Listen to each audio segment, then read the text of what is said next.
Olá pessoal, tudo bem? Hoje eu vou mostrar para vocês aqui um pouco sobre qual tipo de linha utilizar e qual tipo de letra utilizar é, quando a gente fala em projetos arquitetônicos e desenho técnico, tá? Então que vai ser utilizado não só para quem faz projetos arquitetônicos, mas também para quem utiliza desenho técnico, seja para desenhar peças, para fazer modelagens de outros tipos de equipamentos e materiais, máquinas, peças automotivas ou não, tá? Então serve para engenheiros de todas as áreas, inclusive engenheiros civis, arquitetos e técnico-edificações, uma vez que essa norma ela vale para todos os tipos de desenho técnico, beleza? Então muitas pessoas que estão começando a fazer agora não têm ideia de qual tipo de desenho, qual tipo de linha e letra utilizar em seus projetos. Seja para quem ainda desenha à mão, tá? Que não tem problema, tem gente que utiliza ainda para esboço, para desenho gráfico e entregam ou para quem faz também em AutoCAD ou em Revit, tá? Então essas linhas são configuradas, você pode deixar configurado de acordo com a sua necessidade e daí na hora de plotar, na hora de imprimir, as linhas já saem de acordo com a espessura que você definir. Beleza? Então a gente começa aqui pelas linhas. Então existem as linhas de contornos e as linhas internas. A primeira linha, a linha mais grossa, a linha de contorno, ela tem que ter mais ou menos 0,6 milímetros de espessura. Então ela vai servir o quê? Eu vou dar o exemplo aqui de aplicação no desenho técnico de edificação de plantas arquitetônicas, que é a minha área de atuação, beleza? Então a linha de contorno a gente vai utilizar para você fazer a linha do contorno da edificação ou linhas externas à parede e estruturas da sua residência, tá? Por exemplo, uma linha de calçada, você não vai fazer com ela, você vai fazer com já uma linha contínua, beleza? Então são linhas que têm um menor peso e têm um menor valor que a linha de contorno. Que a gente coloca então linhas contínuas de contorno, a gente colocaria o quê? Como estrutura, como arquitetura da casa. Já linhas de contínuas internas, a gente colocaria o quê? Como linhas de esquadrias, né, de portas e janelas, alguns detalhes e propriamente isso. Então, de 0,6 vai para 0,4 milímetros as linhas contínuas. São linhas firmes, porém aqui tem menor valor que as linhas de contorno. Lembrando que esses dados que estou tirando são todos os dados da norma 6492 que estabelece esses critérios. A linha tracejada tem vários tipos de tracejadas, então a linha tracejada, sem ponto, tem o mesmo valor que uma linha de eixo, ou seja, linhas que você vai colocar como indicação ou projeção. Muita gente utiliza essa linha como projeção, tá? A linha de traço dois pontos. A linha só tracejada, ela tem valor como linha de eixo, embora muitas pessoas não utilizam ela como linha de eixo, tá? Utilizam mais essa daqui que eu já vou mostrar a seguir. Essa que muitas pessoas utilizam ela de forma errada, colocando como linha de projeção, tá?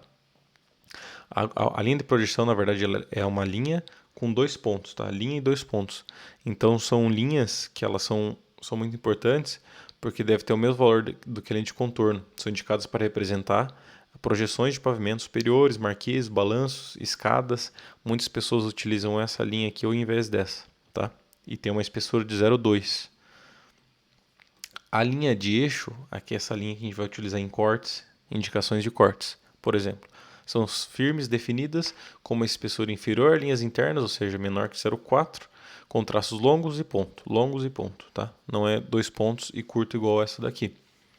A linha de cota, ela é contínua também, só que ela é fina igual a linha de eixo, 0,2.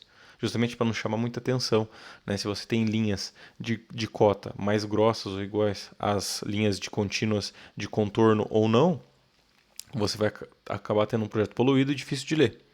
E as linhas auxiliares são essas linhas, por exemplo, guias de letras, traço, são linhas para indicar números, indicar tipos de detalhes e etc.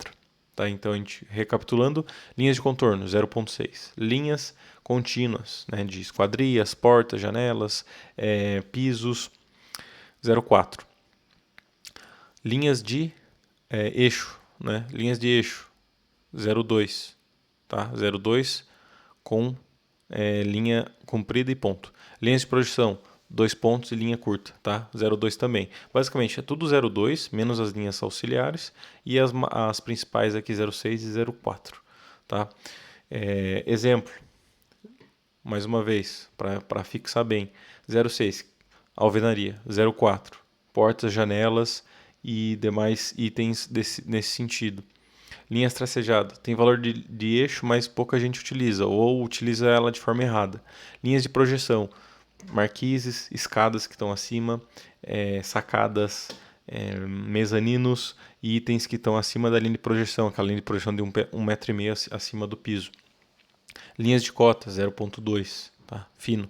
Linhas auxiliares, então seria uma linha, por exemplo, para você indicar que ali é uma bancada de granito, eu colocaria uma linha auxiliar de 0,1, tá? E agora para a parte das letras. Parte das letras, as letras sempre tem que ser em maiúscula, inclinada, não inclinada, desculpa.